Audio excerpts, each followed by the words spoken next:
Good evening, everybody, or good afternoon. I'm used to being here in the evening. I hope you're doing great.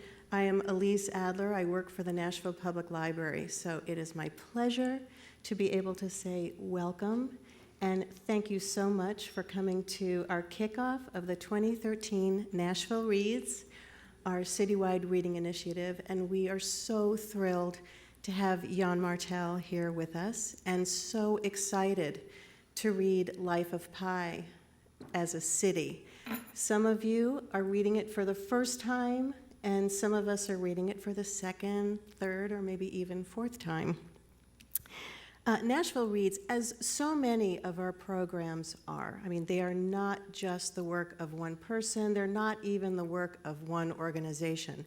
They really come to you in a successful way because of the strong partnerships and terrific collaborations that we have. And in this case, it's Nashville Public Library, Humanities Tennessee, Parnassus Books, Houghton Mifflin Harcourt, the Mayor's Office, the Nashville Public Library Foundation, and the Friends of the Nashville Public Library. So, you know, I say this often, and it's true, it really does take a village, and I want to say thank you so much to each and every person who has helped us create this initiative in the city. I also want to say thank you to Michael Lusk and Clint and the people who do the AV and all the volunteers that we have today. Thank you very much. If you would like to applaud for them, you may do so. That would be nice.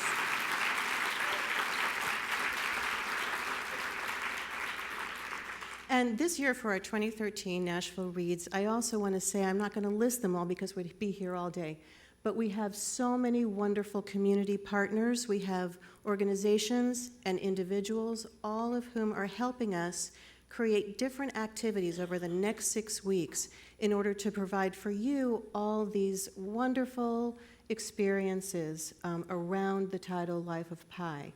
I hope that you have a card in hand, or if you don't, we'll be sure that you have one before you leave, of many of the activities that are already confirmed, because they are really fun, they are really diverse, and we want you to know. You can also always check our website at library.nashville.org/Nashville Reads.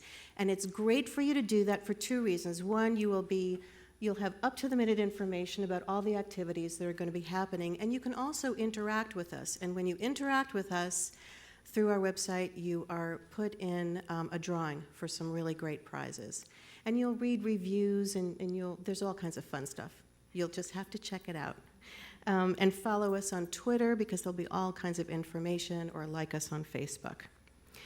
So to introduce our guest of honor, we have one of the city's greatest proponents of reading. He's an avid reader himself. He is such a strong supporter of education, of lifelong learning, and of libraries. And it is always a pleasure for me to be able to introduce to you our wonderful mayor, Carl Dean.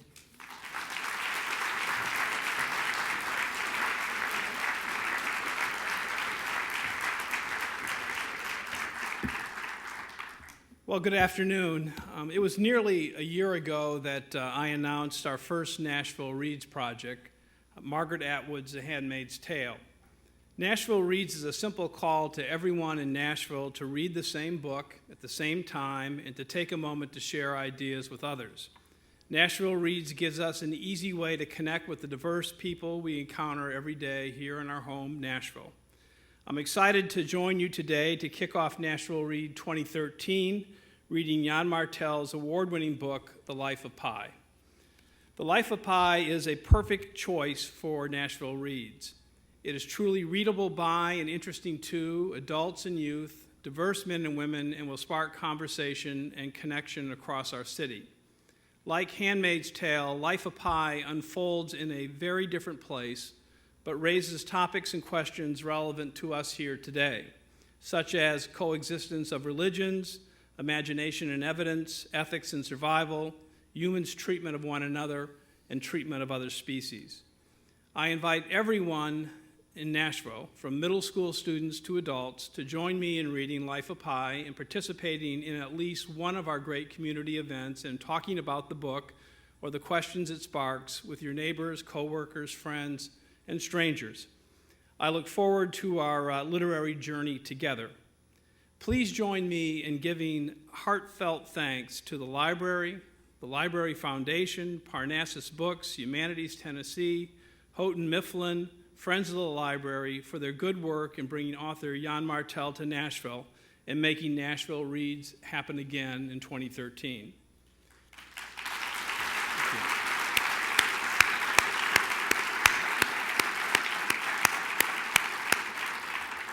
It is truly an honor for Nashville to host Reads-Yann Martel. His Life of Pi is a treasure of our time. It was rightly called extraordinary by the New York Times. I can personally attest to the story's ability to burrow into your mind and demand contemplation well after you think you finished reading it. I finished reading it about 3 weeks ago, and I woke up that night at around 3 in the morning thinking about the ending, which I won't tell you what I was thinking, but I had to resolve something in my mind, and I laid in bed for about an hour thinking about it, and I resolved it in my mind, and you will too. After winning the Man Booker Prize for Life of Pi, Mr. Martel continued challenging himself and readers with works including the surreal Beatrice and Virgil and What is Stephen Harper Reading?, his collection of letters to Canada's Prime Minister, Stephen Harper. Now, please join me in giving a very warm Nashville welcome to Reads-Yann Martel.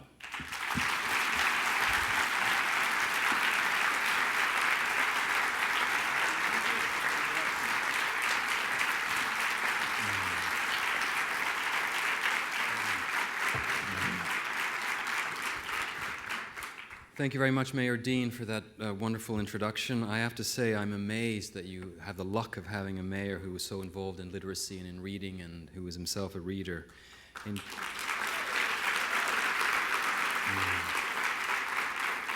In Canada, like in many parts of the United States, there's a huge disconnect between the artisans of culture and our political class, and it's to the detriment of our country and to yours. So you're lucky in Nashville to have that kind of cohesion between these two forces.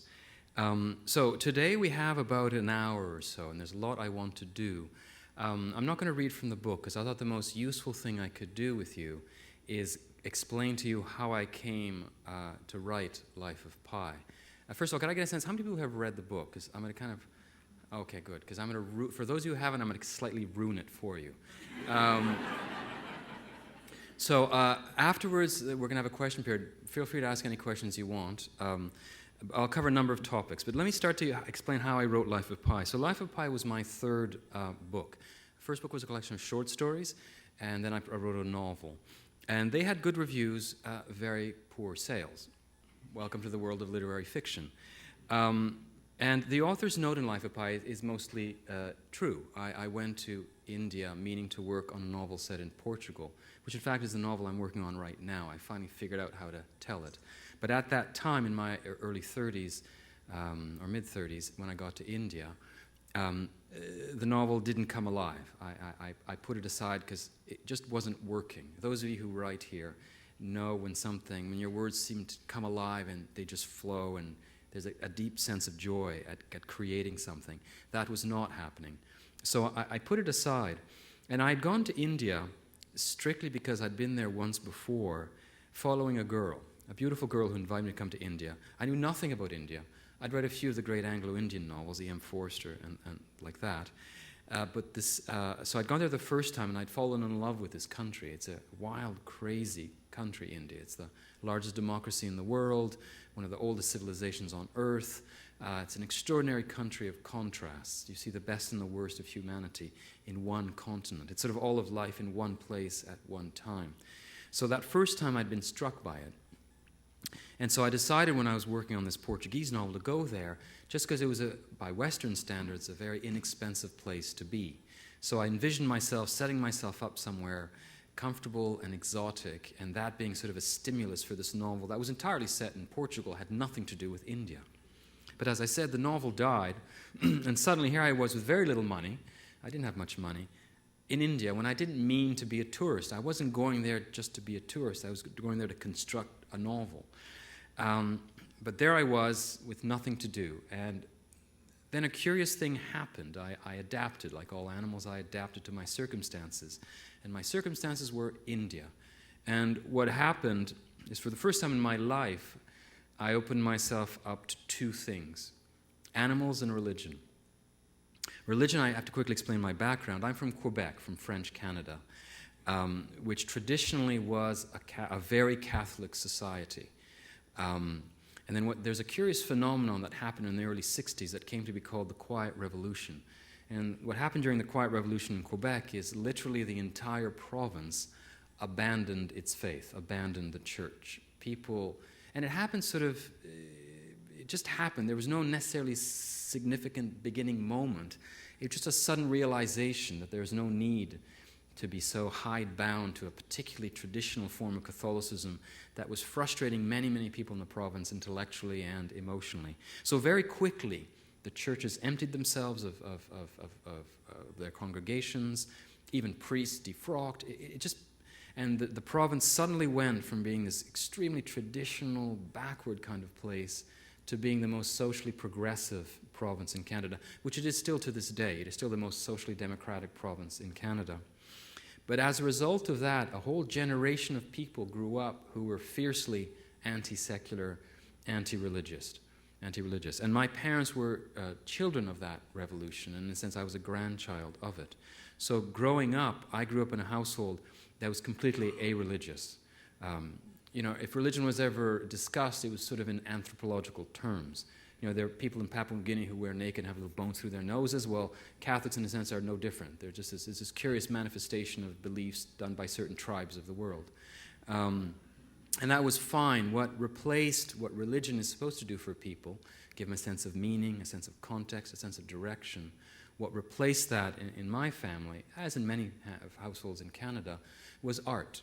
You remove Jesus and Buddha and Allah, and you replace it with Picasso, Mozart. And, that was, growing up, that was my way. And it is to many millions and millions and millions of Westerners, their way of understanding life. You understand life through great art. Art explains suffering. Art explains who we are, why we are, what we want to be. We dream through art. And so I grew up with art. I grew up reading, being dragged by my parents to visual arts. And in fact, this morning I had a wonderful visit of the Frist Center for the Arts. So that was in a sense how I understood my world, was through art. And then I got to India, and by the time I was I think I was 33. And also, so I should back up, I was quite good at school. I was fairly bright at school. And by the time I got to India, age 33, I suddenly discovered that I was tired of being reasonable. When you're bright, especially when you're a male, you're encouraged to be reasonable. Rationality is an extraordinarily empowering tool, right? I mean, this sound system is the result of attention to detail and the application of reason. The lights here, everything basically in this room is the result of technology, and we appreciate that. And so I was taught at university to be reasonable, to apply the criterions of rationality to everything around me. But what I ultimately found, and it took this trip to India for me to discover this, was that I was tired of being reasonable. In a sense, it wasn't getting me anywhere. What this excessive use of rationalism was doing is it was basically wiping away any kind of magical thinking in my life.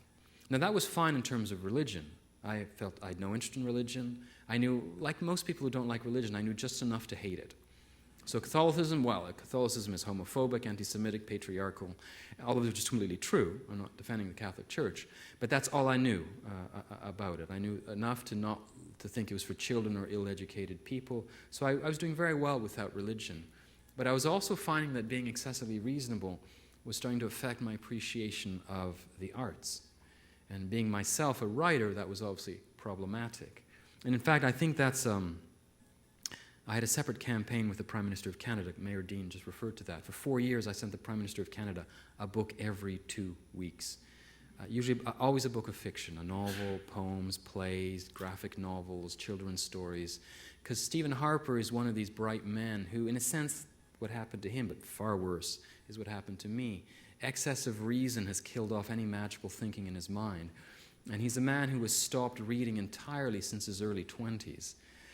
He obviously reads reports, but books, he hardly reads books, and he never reads fiction. And to my mind, that's a danger. The novel is one of the great products of the West. You want to understand Russia in the 19th century, you read Russian literature. You read Dostoevsky, Gogol, Tolstoy. To read literature is a wonderful way to be someone else somewhere else, and you get some of that life wisdom that you get from being somewhere else, someone else. It's a way of traveling to read. And I think what happened with Stephen Harper was this notion that a novel isn't real. Wizard of Oz isn't real. Dorothy didn't get swept up in a storm to Oz. So if it's not real, therefore it can't be very true, and therefore why read it? Which of course is a tragic misunderstanding of what fiction is about. Artists invent precisely to get to a truth. And so because of that, Stephen Harper stopped reading. And therefore we have a man who's a very shrunken sort of man with a very narrow vision. That in a sense was starting to happen to me in India. And then I got to India, and because I had no novel to work on, I noticed all this stuff in front of me. And one of them for the first time was religion. Because religion, less so now, unfortunately, because of politics and the politicization of religion, but until a few decades ago, religion was relatively a benign force in India. I am slightly idealizing it, but was relatively a benign force. And despite the poverty in India and the great level of tension in the country, it's remarkable how all these religions coexist. Now that has something to do with the nature of Hinduism, which is not an exclusive religion. It's not a religion that feels it owns all the truth. Hindus believe everything is a manifestation of the divine, in a sense like with Islam, but they name every single little manifestation of the divine with a different name. And so when Christians first came to India, unlike the experience of Christian missionaries in Japan, where they were fiercely persecuted, when they came to India, the Hindus, the locals, thought, oh, well, this Jesus doesn't sound so different in his personality from Krishna. So there's no sense of threat. So the idea was that, Christians, well, you're God, well, just join the pantheon. One more God, no problem. We have millions of them, welcome to the club. So there was never that history of persecution in India that you have in other countries. And so I had suddenly in front of me all these religions and their extraordinarily varied manifestations. I mean, if you look at the manifestations of Christianity next to Hinduism, next to Islam, next to Buddhism, next to Jainism, Judaism, animism, they're all there in India. I suddenly started noticing them. And for the very first time in my life, I was intrigued by it. I wasn't seeing, oh, pity they're religious, that's holding them back. I stopped being so judgmental, and I started seeing as, how is it that in this was actually the early 21st century, how is it that so early in the 20th century, after all the triumphs of science and technology, after the analysis of history by Karl Marx, after Darwin and Charles Lyell, how are there still people who have this odd thing called religious faith? And I became intrigued. So right away I had this idea of, just for the sake of artistic research, I had this idea of writing a novel featuring a character who had faith. Because the books that I've written have always been an attempt to understand something that I don't understand. It's my way of exploring, my way of staying at school. So Beatrice and Virgil was my attempt to understand the Holocaust. Self, my first novel, which wasn't published in the United States, very small sales, was my attempt to understand sexual politics. What does it mean to be a man? What does it mean to be a woman? How do the two meet? How does that map over with sexual orientation? And my first book, Collection of Stories, was my attempt to understand the very nature of storytelling. Why do we tell each other stories? What makes for a story? So each one was an attempt to understand something. So with Life of Pi, I thought, I'm suddenly intrigued by faith. Because not all those people out there who are faithful are psychotic, are out to oppress someone else. People like Martin Luther King or Mahatma Gandhi, to take two examples of people who are very, very religious and are okay with the secular crowd. I was intrigued looking at that kind of faith, the non-judgmental kind of faith. And at the same time, I noticed in India, and this is a more banal observation, I noticed the presence of animals. Obviously, Canada is a temperate country. We don't see as many animals as you do in a tropical country like India. Famously in India, you see cows in the big city, roaming the big cities. The cow is sacred in Hinduism. Now, it's a very hard-working divinity, frankly, the cow in India, but nonetheless, they are not harmed, they are not confined, so they wander the streets, and so you have these spectacularly weird scenes where you'll have a roundabout with 1 million vehicles swirling about, and any human being who runs across will get run over, and then very placidly a cow starts crossing that roundabout, and you have cars, trucks, buses, those little three-wheeled things, tuk-tuks, swerving to avoid the cow, because if you're a Hindu, you really do not want to run over a cow. That's so much bad karma. So you have this cow just placidly crossing, as if it were crossing a field, crossing this busy, busy roundabout of traffic. So that was very striking for a Westerner from a temperate country. And there's other, because it's a tropical country, you see monkeys, you see rats, you see goats, you see pigs, you see lots of animals.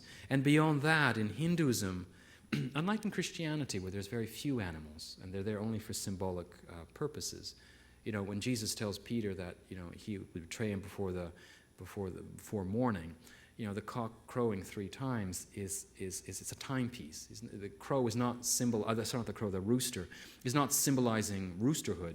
He's just a timepiece. And Jesus rides into Jerusalem on a donkey. The donkey isn't representing donkeyhood, it's representing modesty. Romans ride on horses. Jesus comes riding on a donkey because it's more modest. So the animals there are just symbols of something else. Largely in Christianity, animals are quite absent. They're very present in the New Testament, strangely absent in the New Testament. Well, in Hinduism, it's full of animals. Ganesh, one of the divinities of Hinduism, has the head of an elephant. Hanuman, who's a sort of a demigod, is a monkey. All of the gods have an animal carrier, a means of transportation that is an animal. So Vishnu has Ganesh, bizarrely being a large and big head, big body, has a rat. So in front of every Ganesh temple in India, in front of the entrance, you'll have a small sculpture of a rat. Vishnu has a Nandi, who is a bull, quite a large bull. In front of every Vishnu temple, you'll see. So it's not Vishnu. It's anyway. You'll have a large sculpture of Nandi the bull. So in Hinduism also, you have lots and lots of animals. And for the first time in my life, because until then, as a typical child, I had animals in my life, but all domesticated ones, onto whom I projected all kinds of things. Often people who have pets. I'm sure people in this audience here, you talk to your animal every morning. You talk to your cat, you talk to your dog. Well, I hate to inform you, but your cat, your dog doesn't speak English. But you do, you project onto it, and that's what we do. That's how we, in a sense, humanize that animal and make it part of our lives. For the first time in India, and I don't know why I did this, I looked at animals and I tried to look at them on their own terms. Not how they could serve me, not how they were projections that comforted me or scared me, but just on their own terms.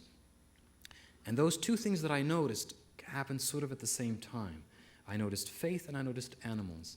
And by bizarre alchemy, they came together. I had this idea of telling this story. And it was there right at the start, this idea of telling a story with a boy in a lifeboat with an animal. And right away in my mind, it was clear what I was doing. That lifeboat was going to represent the human condition. And the inhabitants of that lifeboat were going to represent the various elements of the human being. So Pi and his religiosity represents one extreme of our condition, that capacity to imagine extraordinary realities, which was way beyond what any animal can do. And I specifically chose religion in part, as I said, because I suddenly was intrigued by it, but also because we can imagine in many, many ways. We have scientific imaginations, artistic imaginations, but I think the one that really goes to the limits of what we can imagine is religion. Religion leaves us far behind rationality as any worked out act of the imagination of our species. So that's one extreme of our human condition. And the other, the one in which we're firmly rooted, is our animal condition. We are animals. We are biologically animals. We are subject to many of the same fears that animals are. We sometimes, in moments of fear, we become very animal-like. Our level of aggression, our territoriality, all of those you can see echoed in the animal kingdom. So here we are this very odd species where we have this extraordinary capacity to reach the limit of what can possibly be thought, but yet firmly rooted in this very incarnated animal. We are mammals. We are, in a sense, no different from whales and baboons, and we're all that same. We're all connected in some ways, and yet we're different. And so I saw this lifeboat as this wonderful metaphor to represent who we are. So when I sign books, by the way, I often will write, may you reach the coast of Mexico, which is not just wishing you a holiday when it's warm, for example, or when the weather's this bad. In Mexico, it's also this idea that you reach some sort of salvation, some sort of redemption, some sort of sense of understanding of your life by reaching the coast of Mexico and crossing the Pacific, which is a crossing of your life. Your life will be the crossing of a Pacific. So I brought those together, and oddly enough, it turned out to be a very easy novel to write. My usual writing process is I do lots of research. I love doing research. So I had this initial idea, boy in a lifeboat with an animal. It wasn't going to be a tiger. The very first incarnation of Richard Parker was an elephant. Now, the Indian elephant is smaller than the African elephant, and it was going to be a juvenile, an adolescent Indian elephant.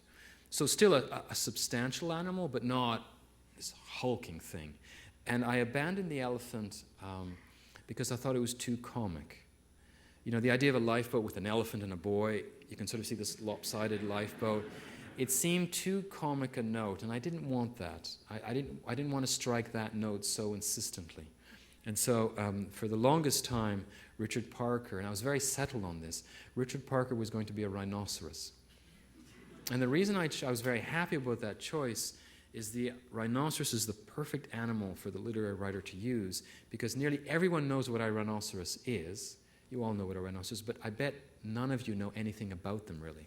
I bet none of you know which rhinoceros has two horns, which has one horn, where they live, what their habits are. Is it a solitary animal? Is it a gregarious animal?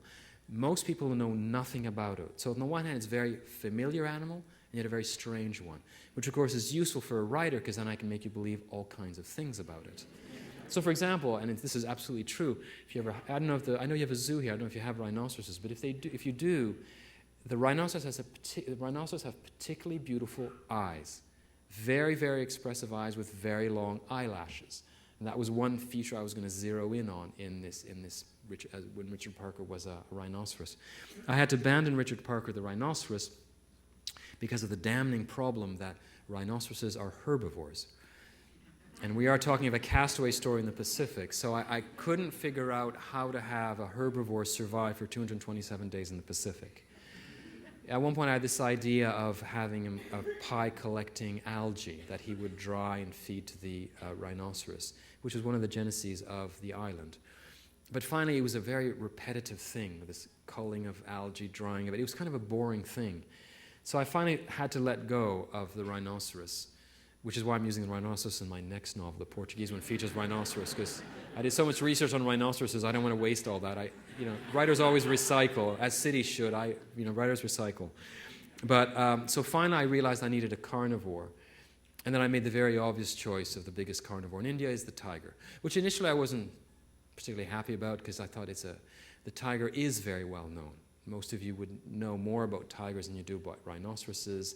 And a tiger, to our sense of aesthetics, is a very obviously beautiful animal, whereas the beauty of the rhinoceros is a little bit more recherché.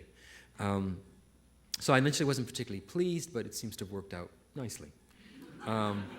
So I do research. So once I decided to bring these odd elements together of religion and zoology, I started doing research. So I was in India for 6 months, and suddenly I had a mission. I had a reason to be there.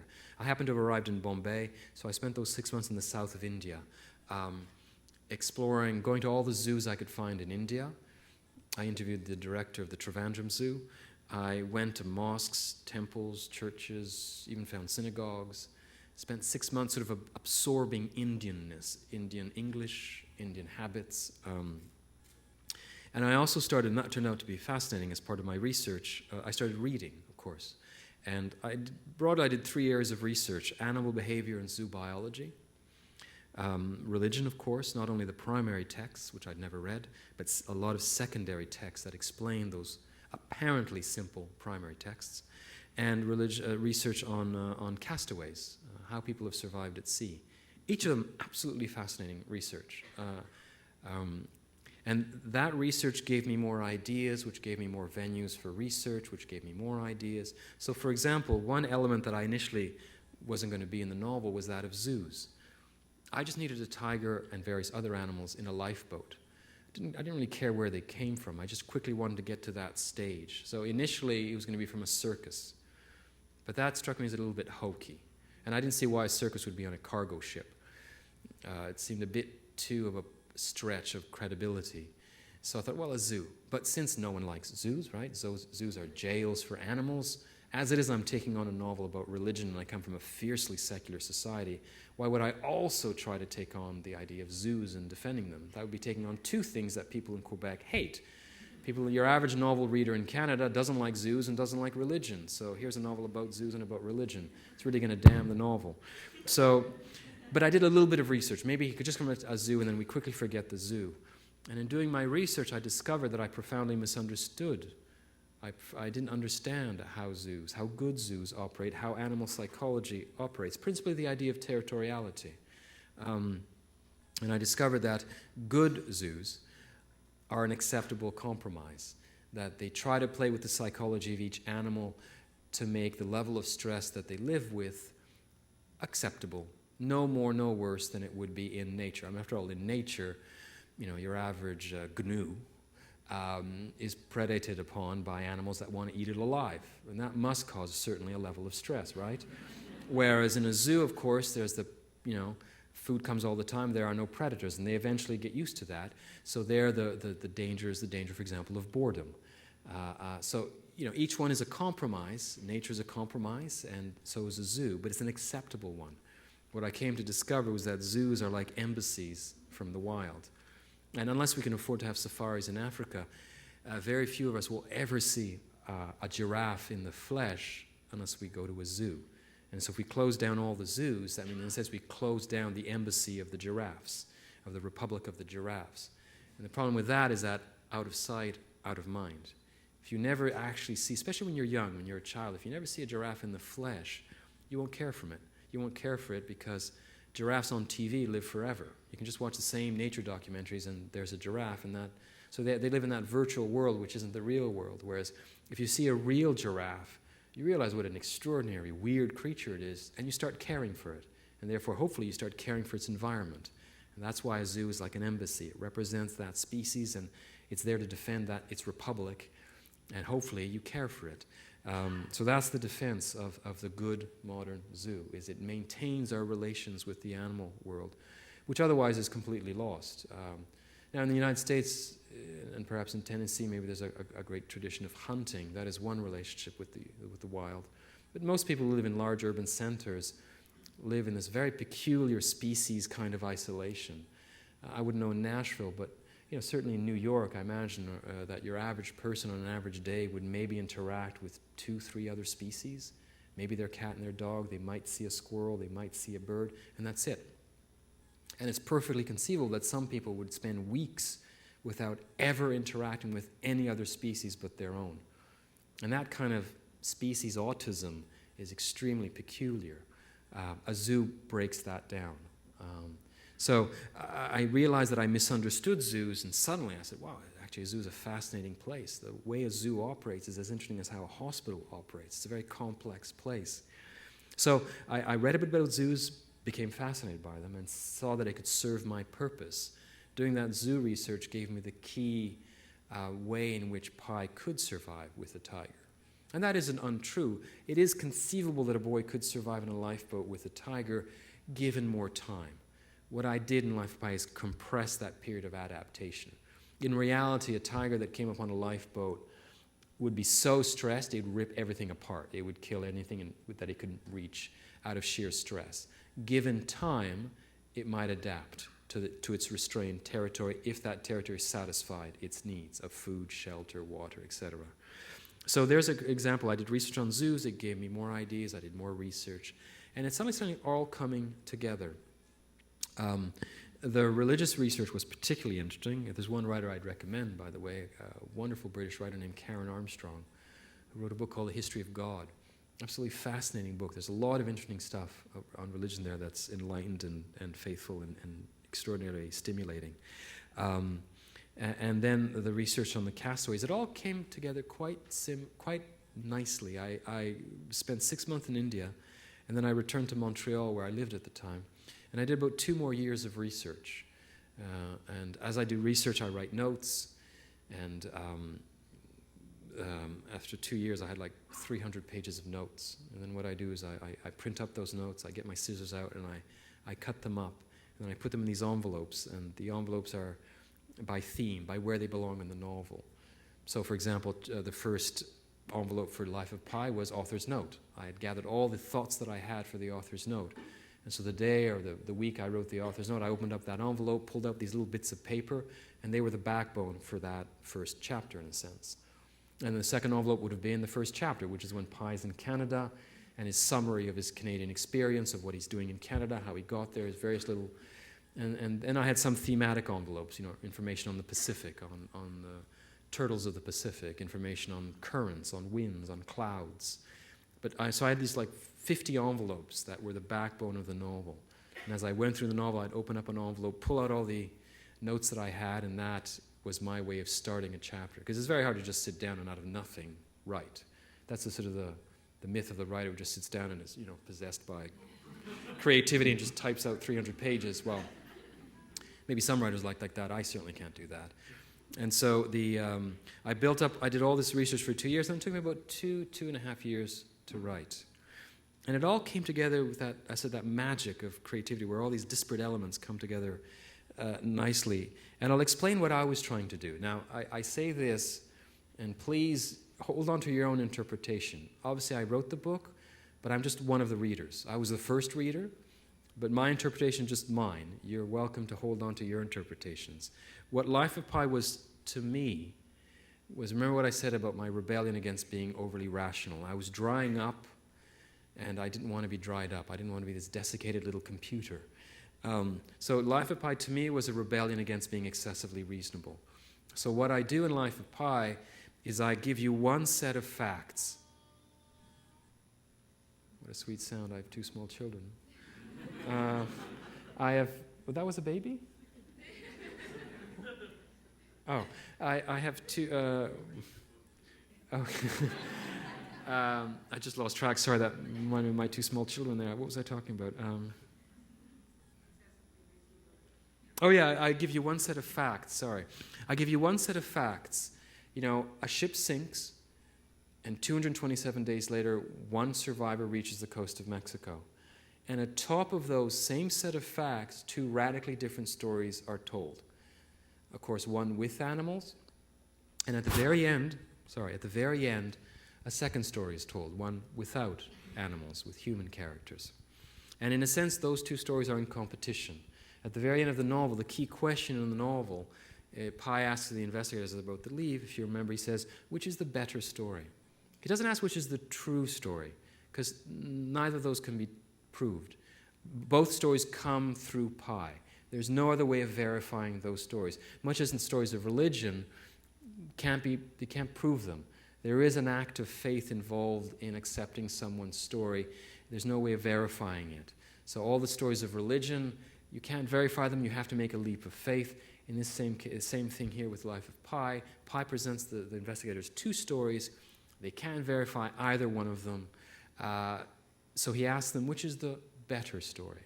And the younger investigator, who's more willing to make leaps of faith, less bound by reason, immediately says the story with animals, and the older one also agrees. So they finally agree that the story with animals is the better one. And then Pi says this line, and so it goes with God. So what I was attempting to do there, and it's not a reasoning, it's not a process that necessarily all readers will get, but that line in the author's note where this old man says, I have a story that will make you believe in God. That wasn't just a throwaway line. It wasn't a claim proven by the fact that Pi overcomes great adversity in the Pacific. Overcoming suffering proves nothing. Talk to Holocaust survivors. The fact that they went through hell doesn't prove anything. It just made them broken human beings. That proves nothing. The idea is that our reading of reality is highly subjective.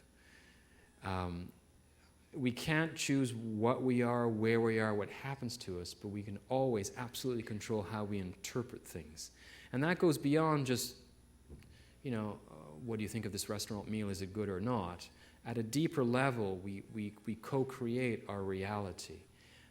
Imagination plays an absolutely vital, functional role in how we understand reality. And proven, for example, a very banal way by a book that two people have read. One person will love it, one person will hate it. Well, they've read the same book. It's the same reality, but they interpret it differently because they've brought different things to it. A book is only 50%. The other percent is what the reader brings to it. That portion of the imagination, and that changes the reality of that book. And the same thing of a nation, of your nation. Your nation is not just a constitution and a series of facts. It is how you feel about it, and how you feel about it will change what it is. So in this contest of ideas, of stories, Pi asks the investigators, which do you choose? And the younger one says, the story with animals is the better story. And my argument, and I said it's a radical departure from my thought process for most of my life, was that in a sense, religious thinking, a reading of life that has transcendental elements, is a richer one, is the better story, over one that is flatly materialistic and chemical. You can, as a hardcore atheist, argue that we're just the result of happenstance and chemistry, and it all means nothing. We're just a little thing floating in the universe and absolutely of no significance. You can totally believe that, and you have to make the consequence. You have to live a life that takes that into account. It's a fairly bleak ending to your life. You're just going to die, and that's it, darkness. And when there's appalling suffering, there's nothing you can do. It sucks, and you have to suck it up, and that's it. So you have to live a very brave life, in a sense, if you want to be a radical atheist. But my argument is, why do that? What do you gain from it? That radical rationalism, I'm not sure when you're 79 years old and dying of cancer in your bed and your stomach's bloated like this and your legs are two little sticks, I'm not sure what you gain by being so hidebound reasonable. We want our children to read. Why? Because it nourishes their imagination. Well, as adults, why do we not want to nourish our imagination? Which is not to say that religion is just a product of the imagination, not at all. But why would we want to make more of things rather than less? So the argument, I believe, is that some kind of transcendental vision is the better story. It demands a leap of faith. It demands you to stop being reasonable. And so, for example, with getting back to Life of Pi, the argument, the narrative process I took, and this will explain, by the way, the most common question I get is about the island. People always ask me about the island. What I wanted to do in telling Life of Pi is, in the first story with animals, start with an improbable premise and make it more and more improbable. So I'll start with the premise, will you believe that a boy could survive in a lifeboat with a tiger? Well, because of everything that I have in part one, where animal behavior is explained, hopefully you get on board, in a sense, literally, you get on board. You will accept that the boy can survive with a tiger. You've already made that leap of faith. And I say, okay, good, I'll push you a bit further. Will you believe that the boy will go blind and the tiger will go blind and they'll meet another blind person in another lifeboat? I mean, how likely is that? Two lifeboats bumping into each other in the middle of the Pacific, the largest ocean on Earth.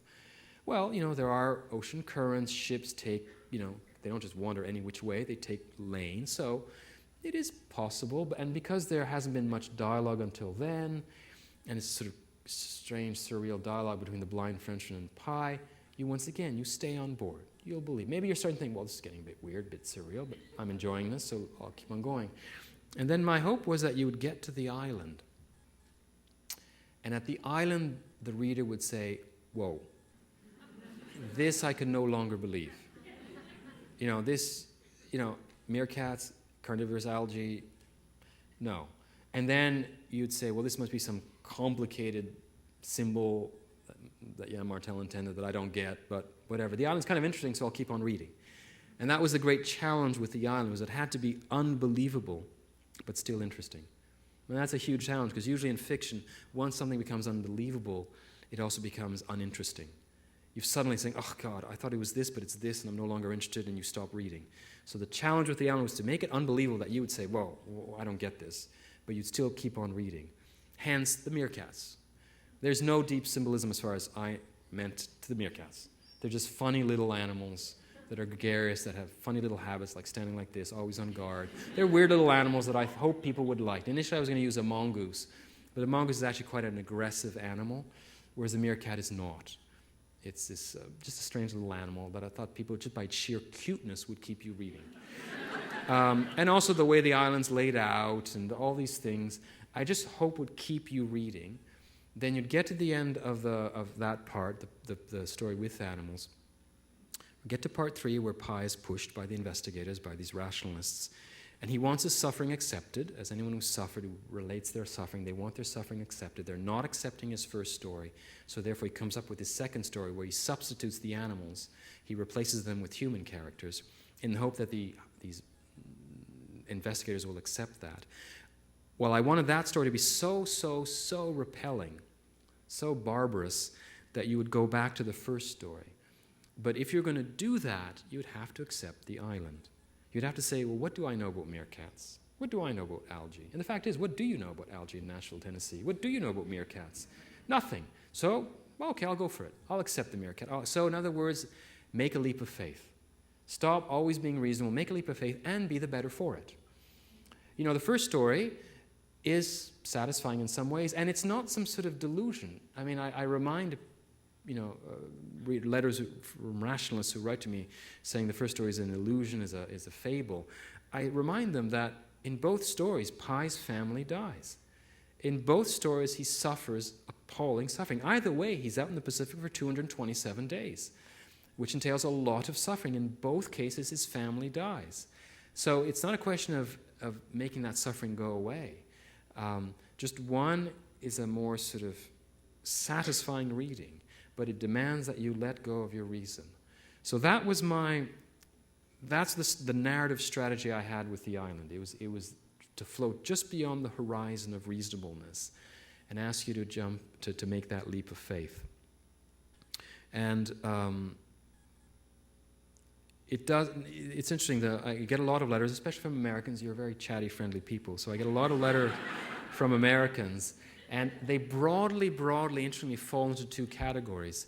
You have the rationalists who read the novel, get to the second story and go, aha, this is what really happened. And the story with animals is Pi inventing this story to make acceptable what he can't accept, the killing of his mother.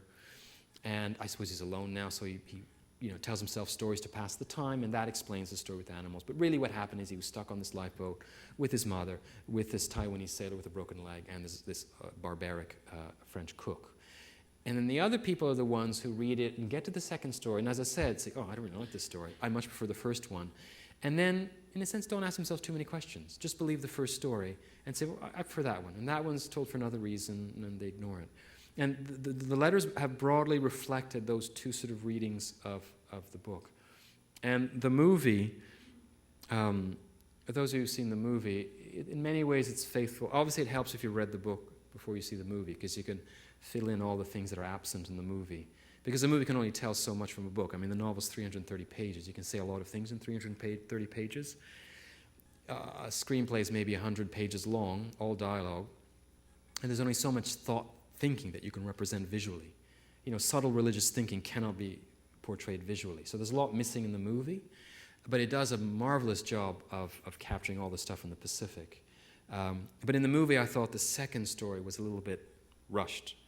Those of you who read the book, who've seen it, would understand it, but those who haven't, who just happen to see this movie called Life of Pi, not having read the book, I doubt would fully understand the interplay of those 2 stories in the book. I don't want to go on for too long. I want to questions. Why don't we open up for questions? And I'm happy to answer any sort of questions. Yes, sir. Is Pi the number a critical element in developing the character and related to your embracing the futility of rationality? And second part, where are you in your journey with that frustration over rationality today? Wow, what a simple question. That's such a long, intelligent, complicated question. I've already practically forgotten it. Okay, Pi. I'll answer the question about Pi. Everything I chose, I write carefully because it's fun. I take my time writing, so everything is meant for some reason.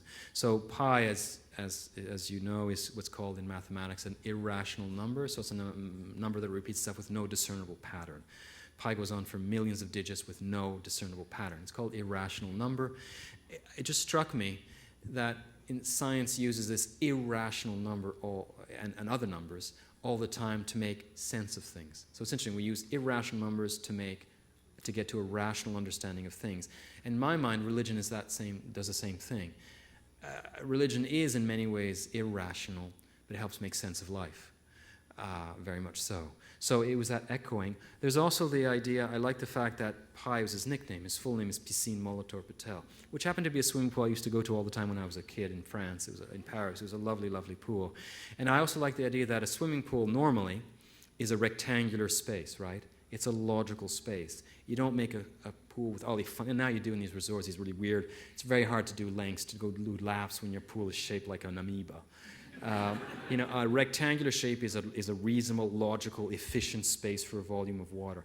I like the idea of this boy named after a rectangular volume of water being stuck in the Pacific, a profoundly irrationally shaped volume of water. So I like playing with these contrasts. Same thing with the choice of the number 227. I wanted that's a prime number. A prime number is a number that's divisible only by itself, by 227, or by 1. You can't divide it by 2 or 3 or anything else. That's called a prime number. And I wanted that because I didn't want people, and some readers still manage to do it, I didn't want people to have sort of the cafeteria approach, that they pick this from that story and that from that story. I didn't want them to be able to divide the story up. I want you to take one story or the other whole. So I just arbitrarily chose a prime number. And prime numbers aren't that frequent once you get beyond the lower ones. So I just happened to choose 2, because otherwise it was too short or too long. And it's one of the serendipitous things of creativity. So I chose 227 days, and I can't remember why, but I had Pi leave on the summer solstice. And the summer solstice plus 227 days brings you to February 14th, Valentine's Day, which I kind of liked. And also a reader pointed out to me, and I never thought of this, that 22/7 is a rough representation of Pi. And I didn't realize that. So all those things were intended. As for the question about rationality, yes, all the books I've written have transformed me. So now I'm still intolerant of the intolerance of religion. The Catholic Church in the United States, same thing in Canada too as in Europe, the excesses of the Catholic Church, for example, the abuse of children, is beyond comprehension. How people who should every day be talking and practicing God's love should, hide away priests who are pedophiles. I don't understand that, and I hate it as much. Being the father of 2 small children with a third on the way, I absolutely hate that in the church, that it's become an organization full of organization men. And the sight of 117 old men who are going to choose another old man who will rule the destiny of, half the Catholics are supposed to be women, rule the destiny of Catholic women. That sort of sexism outrages me. But having said that, I see now that there's something grander afoot in religion than these petty prejudices that sometimes are expressed in organized religion. So now, in a sense, I love religion. While I was it was a very odd thing, because as I said, initially I wanted a character who had faith, but I was on the outside. I was sort of like Jane Goodall looking at her chimpanzees. Well, just as Jane Goodall fell in love with her chimpanzees, I, in a sense, fell in love with my subject matter. And whether it's Christianity or Hinduism or Islam, they all have extraordinarily positive aspects. They're all very different, sort of like the foods of the world. Indian food is different from Italian food. They both can nourish the stomach. Every religion can nourish the soul. I don't believe in any exclusive. To me, it's incomprehensible that there's so many religions on this earth. If any one religion was absolutely true, that means all the other ones are false. And in good conscience, I cannot imagine a Christian going to India and telling 1.1 billion Hindus, you're all wrong. And vice versa. That's where I just let go. I don't understand this. There'll be some explanation eventually. But I love to me, religion is a socio-cultural phenomenon. It is a human capacity to understand what is beyond our capacity to understand, which explains the errors and the differences. But I've gone a 180-degree turn now from thinking religion was of no interest to me, it's the most fascinating way to look at life, whether you believe or not. But, the way religions operate, Islam, I was very grateful to Ang Lee to have that scene in the movie where you have Pi going, Allahu Akbar, looking straight at the camera and praying, and he's not about to set off a bomb. He just loves Allah and he's praying. The way Islam is practiced, that communal way of praying, you go to a country where you have, a mosque with 300 people, and they do it all together at the same time. You bend over at the same time, you genuflect at the same time. It's breathtaking. It's extraordinary, the energy. It's like when you do yoga in a group. It gives off this energy. When you have a whole bunch of Muslims praying together, it gives off a charge that's really impressive. And also the way it works itself out, the beliefs and all that, I find it fascinating. So now I feel in my own life I've put reason into proper perspective. Of course it's a wonderful tool. I mean, I have a digital watch right here. I work on a computer. I love that. So I believe in rationality, but only as a tool. It's like a very good screwdriver. But now, you need to have a reason to hold your screwdriver. And that has to be some kind of faith, whether religious, romantic, political, your favorite football team. You need to have just something you feel for, and then you use rationality to serve that faith. So I'm no longer that dried up little man I was before I wrote Life of Pi. Another question. Lady right there. Can you just wait for the mic, because then apparently it's easier. It's coming. Thank you for being here. So you went to India in search of writing this first novel, and now that you have 2 small children, I'm imagining you're not rushing off across the globe to write your next novel. So what is your process of writing like now, or do you take a time to separate from the family and have your own space, or what's your day-to-day writing like?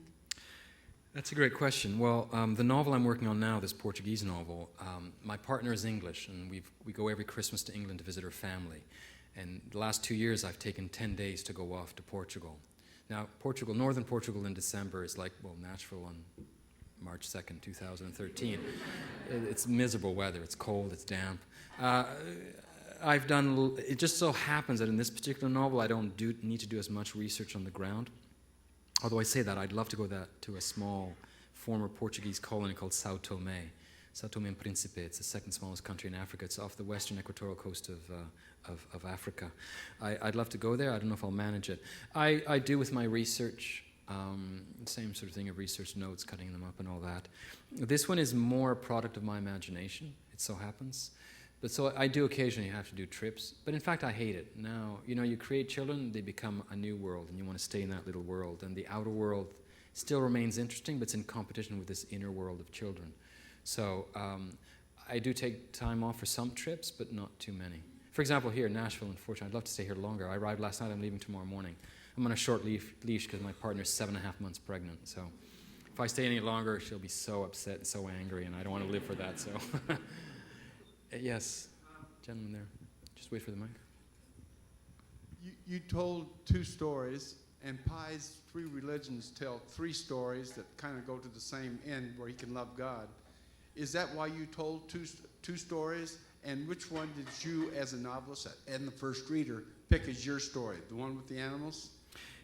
Definitely the one with animals. I wouldn't have, I spent, 100 pages, 150 pages telling the first story, only 7 the second.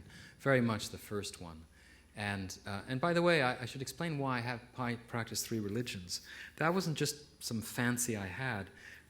Everything was tactical in a sense.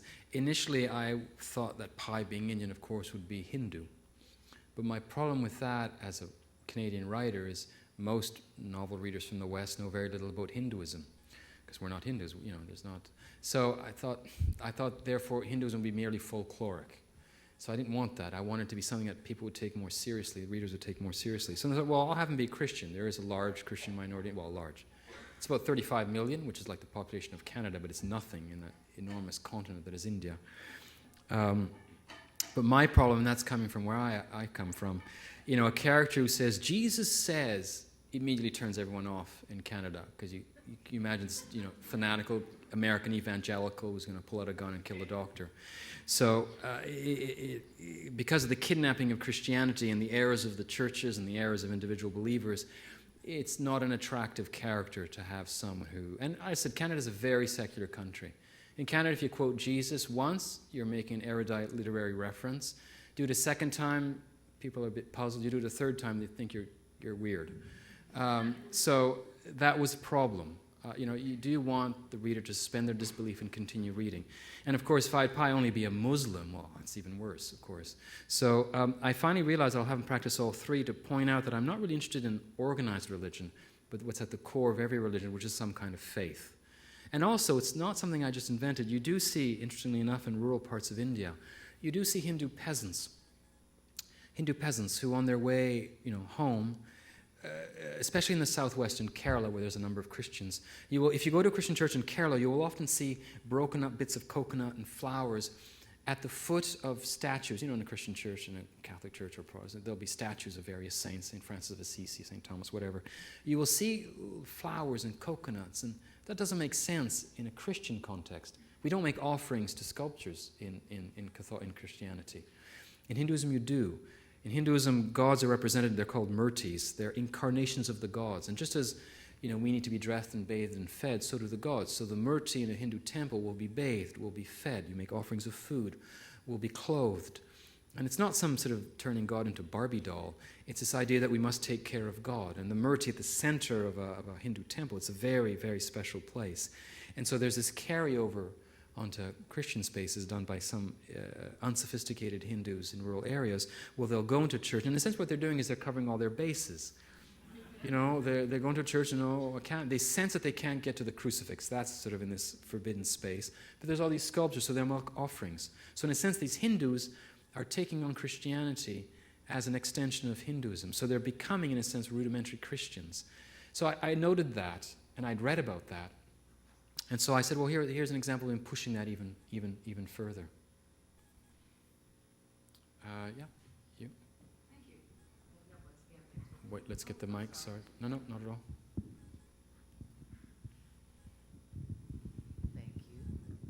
Thank you. Good projection. What was the process like for you as the author to see your very wonderful and well-received book then progress on to become a screenplay and then on to the film? Did you have much control or voice in that process? Mm-hmm. And then to see it then nominated for an Academy Award. What was that process like for you? And did you go to the Oscars? Yeah, I'll tell you my Oscar story. I was minimally involved. Hollywood is always looking for stories. It's like a vacuum cleaner for stories. Many would just end up on shelves and nothing happens. They buy an option, they'll renew the option, then they might buy it and then nothing will happen. So very early on, Life of Pi was bought, but because of the difficulties in adapting it, technical difficulties to start with, but also storytelling difficulties, the novel is very scattered. It doesn't have that unity of time, action, and place that traditionally serves well for a story. It's, parts taken in India, part in the Pacific, part in Mexico, part in Toronto. It's very scattered. So there's those storytelling challenges, but also the technical challenges. It was a lot of work. So what happened is the studio, various directors got involved, sniffed around, and various reasons had to let go. So that was sort of happening while my life went on. I wrote another novel, Beatrice and Virgil. I wrote 101 letters to the Prime Minister of Canada. I have 2 children. It was always in the background sort of happening. One day it was going to be M. Night Shyamalan, one day it was going to be Alfonso Cuarón, another day it was going to be Jean-Pierre Jeunet, the French director who did Amélie. And then finally it was Ang Lee, and Hollywood is like a tightrope, and to make a movie you have to have 1,000 people who are on that tightrope at the same time. And they always seem to fall off, and suddenly they're all on, and suddenly it's like a broad stage, and they're all there, and there's no problems, and the movie suddenly gets done very quickly. So once Ang Lee got on board, it started happening.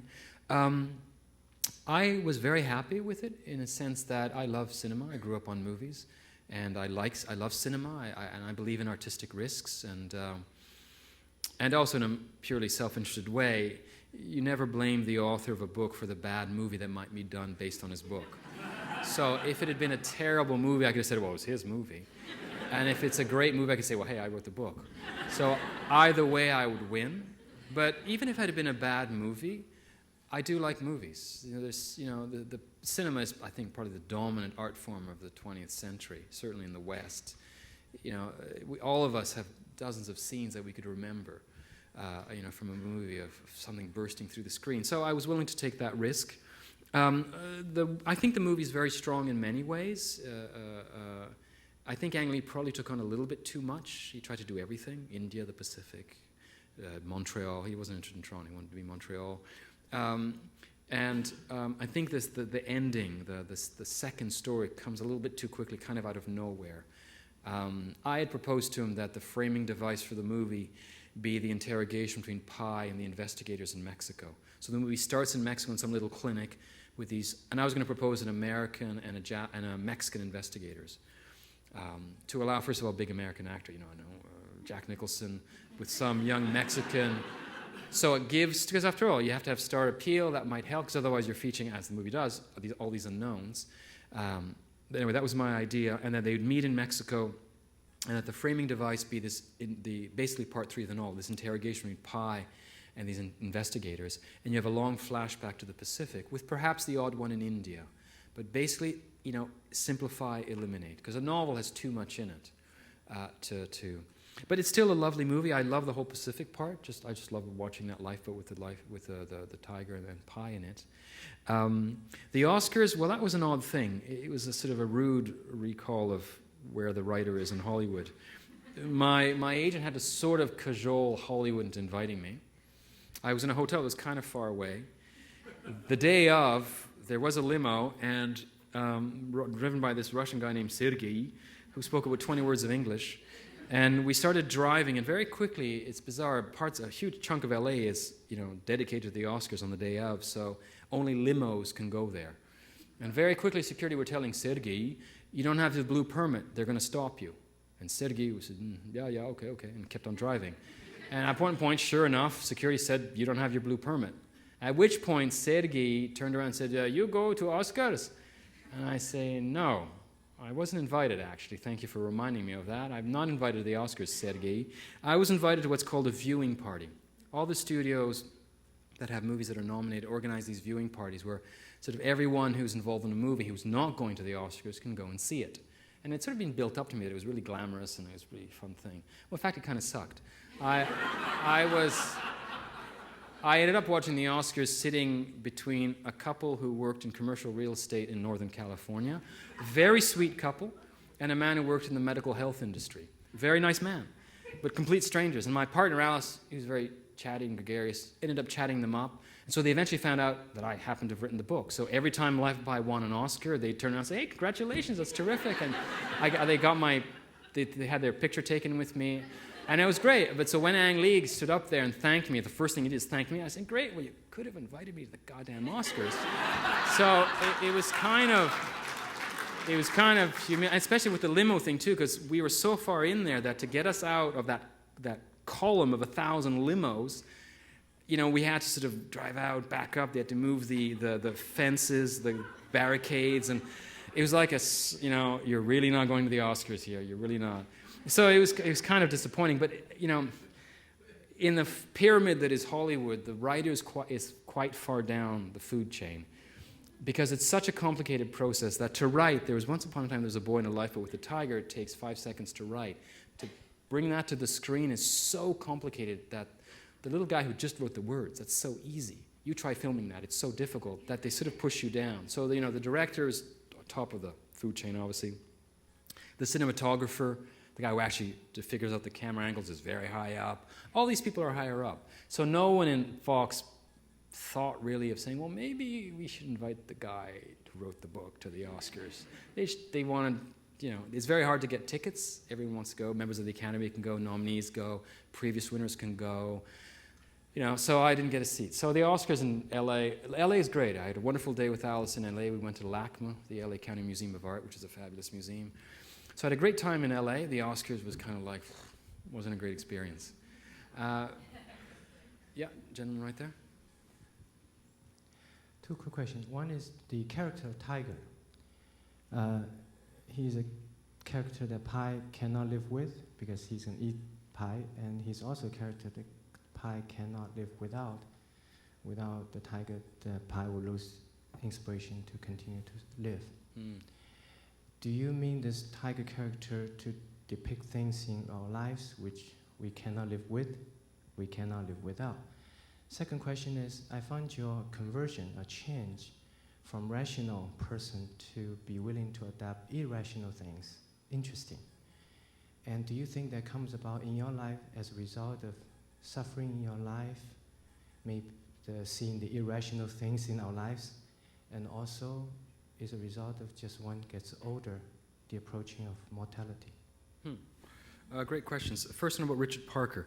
That's one of the odd things that I discovered with the success of the book.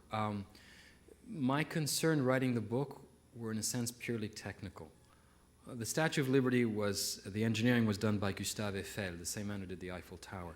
I felt in a sense like Gustave Eiffel erecting the Statue of Liberty. My only concern was that the statue not fall over, that her head not fall off, that the arms stay up.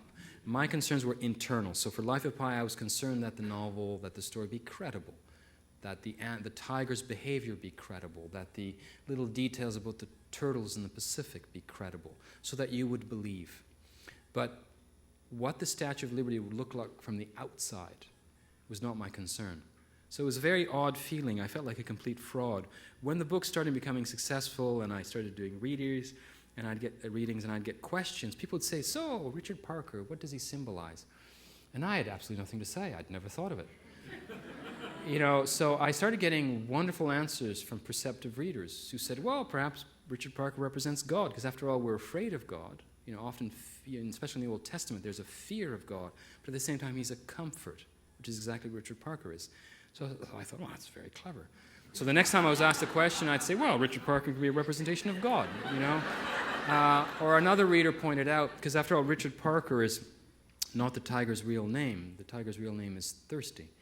And so there's a name change, and readers pointed out, it's very interesting, because, Paul of Tarsus, the Apostle Paul, his name wasn't Paul, his name was Saul. Many of the disciples changed names, so is that why Richard Parker changes his name? I said, that's very interesting. And so in a sense, I have channeled all the perceptive, subjective readings of the novel back to the readers. Richard Parker will be what you want him to be. He could be Pi himself, something that does not want to die no matter what and does its utmost to survive. There's many possibilities who he could be. In a sense, that's not my concern. I have one reading, you can have your own. I didn't intend one in particular. I knew the animal would symbolize something. I hadn't worked out what in particular. So I tell you, the first times I was asked that question, and I didn't know what to say. I felt like, God, I'm such a fraud here. Surely I should have thought of that, but I really didn't. It was a very odd thing. And your second question was, sorry, what was it about? Something about rationality? The second question is, I find your own change from being why I came to it. Irrational. Well, yes, maybe not undue suffering. I've been very lucky in my life to be spared, appalling suffering. It is a question of age. As I said earlier, it was a question of being tired of being reasonable. I believe in magical thinking, in art, in religion, in economics, in anything. So it was, in a sense, to defend my sense of the imagination and that role it plays in my life. So that is perhaps a result of getting older. It's very easy to be very rational when you're young, healthy, and wealthy. It's when your mortality starts knocking on the door that you start realizing that, health is temporary and wealth is an illusion. Yes?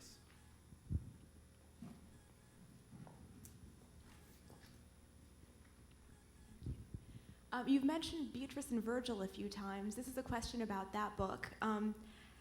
I really enjoyed it, but I felt like it ended so suddenly. It sort of haunted me. I haven't been able to stop thinking about that. And I wondered, I've come up with my own theories, if the structure of the book sort of mirrored the way that lives were cut short too soon in the Holocaust. But I kind of made that up, and I was wondering if you could... That sounds like a very good interpretation. I'll have to remember that. That could be a whole other lecture. Really very quickly, I don't want to drag this on too long. Beatrice and I'm not Jewish, I'm not of Polish, German, Hungarian descent. Historically, I have nothing to do with that tragedy, but it's one that has always struck me. When you're a kid and you're being taught history, you start putting things together to simplify things. So in a sense, all wars are the same. You just change the characters and maybe the reason. But essentially, the phenomenon of war is very easy for a child to understand. After all, I have a brother, therefore I understand war. Children play war. But when I was, and this was when I was living in France, when I was taught the Holocaust, it didn't fit. Children don't play Holocaust. There was an oddity as a historical event to the Holocaust that just stayed with me. And beyond just the tragedy of it, war is tragic too. There's just an oddity of, war you kill your enemy, but in the Holocaust you kill your neighbor who, makes good bread or who works for you or you work for him. Why would you kill your neighbor? Why would you kill a productive citizen of your own country? I didn't quite get it. And an interest in the Holocaust always stayed with me. And so throughout my life I've sort of periodically read about the Holocaust, seen the movies, read the books that come out. And I was struck by something that unlike other historical events, once again, this has to do with the intersection of art and history. Art, throughout time, has taken reality and changed it, molded it, turned it into fiction to tell the truth. So a great novel may be a complete invention of fact, but it's absolutely true spiritually. So as I said, you want to know about Russia in the 19th century, read great Russian novelists, and you will understand the Russian soul. The Holocaust as a historical event has resisted the appeal of art, especially the literary arts. You do not get Holocaust comedies. You don't get Holocaust, science fictions. Someone said Avatar is a bit like that, but most Holocaust novels are in fact thinly disguised biographies or autobiographies. There's very little invention in Holocaust fiction. Now, I understand why. People say it's an appalling event, but I remind people 6 million innocent people died during the Holocaust. The Second World War, the First World War the Second World War cost the lives, forgetting Jewish deaths and forgetting the Axis deaths, the Germans and the Italians, cost the lives of 20 million Europeans. 20 million. And yet we do have war comedies. We do use war as a background to tell a romance, to tell a thriller, in addition to the real-life documentaries. So we allow our imaginations to play with war in a way we never allow ourselves to do it with the Holocaust. And I find that there's a danger to that. To always talk about the Holocaust in the same vein of historical realism is to basically limit how we look at the Holocaust. And that can't be good. Because after all, war comedies, let's say Catch-22, it's not just using the Second World War as an excuse for a laugh, it's another way of looking at things. Humor is another tool of analysis to look at things. So to eliminate comedies in discussing a particular historical event is to mean we're not going to get to the conclusions that comedy can give us. And the same thing, with other things, romance or whatever. I'll give you a concrete example. The Spanish Civil War, appalling tragedy where the Spaniards butchered each other. For most people, means nothing, but there's a fantastic mural by Picasso called Guernica. It's an astonishing thing. Well, it's all an invention, but it has managed to symbolize that war, to capture it, even though all the elements are a fiction. And this little obscure village in the Basque Country that was bombed by the fascists has remained now because of the power of art. And I believe in art because most people have a limited knowledge of history. There's too much history out there. There's your own country, and that's many, many histories. It's such a big country. Then there's all the other countries of the world. It's too much to hold. What's fantastic about art is that it can very quickly capture the essence of something. I'll give you a very concrete example. Animal Farm by George Orwell, which I mentioned in the novel. It's about Stalinism. It's about the effects of Stalinism on Russia. Now, most of us know very little about Stalin. Most of us couldn't know when he was born, when exactly he died. We have a vague idea he's one of these big evil people of the 20th century. But our knowledge, as Americans, as Canadians, of Stalin is pretty minimal. And that's all right, because we're not Russians, but there's a danger in forgetting too much of our history, because otherwise, as Voltaire famously said, we'll repeat that history. And one way to rescue the essence of history is through art. So Animal Farm is all about Stalinism in Russia, but told in this delightful, delightful fable about this farm with these animals who set up this perfect commune, run along the lines of animalism, and it's how things go wrong because of coercion, propaganda. It captures what happens to the Russians, which otherwise you need to read like 10 books of 1,000 pages each to fully understand. Well, you capture the essence of what happened in barely 80 pages. And still to this day, kids and adults are reading Animal Farm, whereas very few of us are reading tomes on the history of Russia under Stalin. So in a sense, art is the lifeboat of history. And I'm afraid that the Holocaust is becoming too historical. It's getting stuck in black and white movies with people wearing an old style of clothing. We're forgetting that the Holocaust is completely contemporary. The thought process of hatred and dehumanizing the other is very much alive today. Now, thank God we have mechanisms we have freedom of press, we have generally a professional police force, we have responsible, all the things that failed in Germany. But those things aren't always fail-proof. And to remind us of the need for tolerance, of accepting the other, even if we don't like that other, we need to be reminded of that, and art does that very well. And I don't think we're allowing ourselves that freedom to, quote-unquote, play with the Holocaust.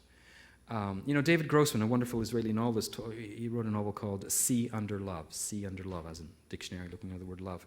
And he was excoriated by some of his fellow writers in Israel because he has one scene, the main character in Sea Under Love cannot die. You shoot him, it hurts a lot, but then he stays alive. And so he's in the death chamber, he's in a gas chamber.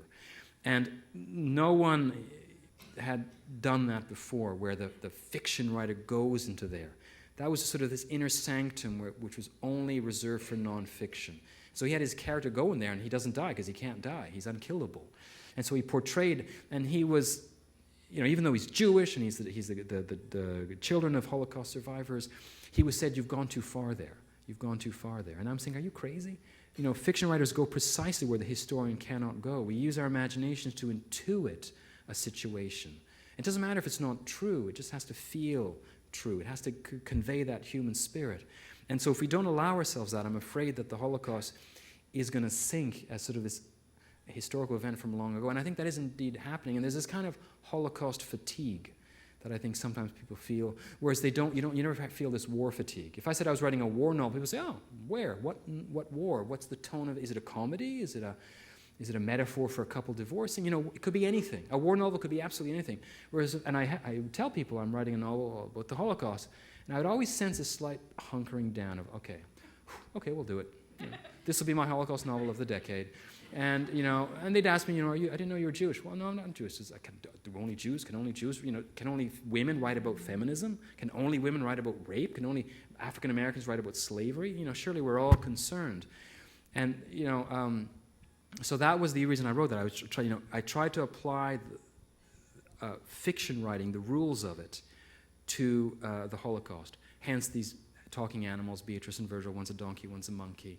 I tried to sort of invent about the Holocaust rather than just bear direct witness. But it proved very hard. There's something very story-killing about genocide. I don't mean that in a glib sense. I mean, for example, one thing that goes right away out the door with a genocide is suspense. One of the tools of a story is suspense. You don't know how it's going to end. Well, if it's a genocide, obviously, if you're going to be true to the spirit of a genocide, a lot of people have to die. So already suspense is gone. Also, a key character in storytelling is character. A story is based on characters meeting and something happening. Well, genocide is nothing about character. It's not just bad Jews who were killed by the Germans, it's any Jew. You could be good, bad, beautiful, ugly, rich, poor, it doesn't matter, you were Jewish. So your personality didn't matter. Which is why, oddly enough, this cult of Anne Frank, who luckily happened to be an attractive young girl, well, she wasn't killed because she was an attractive young girl, she was killed because she was Jewish, which meant very little to her. She was not a religious Jew. So there's something deep personalitizing about the Holocaust. Same thing with the killers. A Nazi, whether a Nazi liked Wagner or not, didn't matter. He was there to kill Jews. So how do you tell a story where the character, the personality of the characters does not matter? It's very hard. So there's a lot of things that kill storytelling in the Holocaust. So anyway, Beatrice it's my hardest book I ever wrote. Not because it's long, it's not long, but it's ungrateful ground to try to discuss the Holocaust other than that historical way. We're getting on too late. So listen, thank you very much for coming. Thank you for Nashville Reads. You've got a wonderful program. Invite another Canadian next year.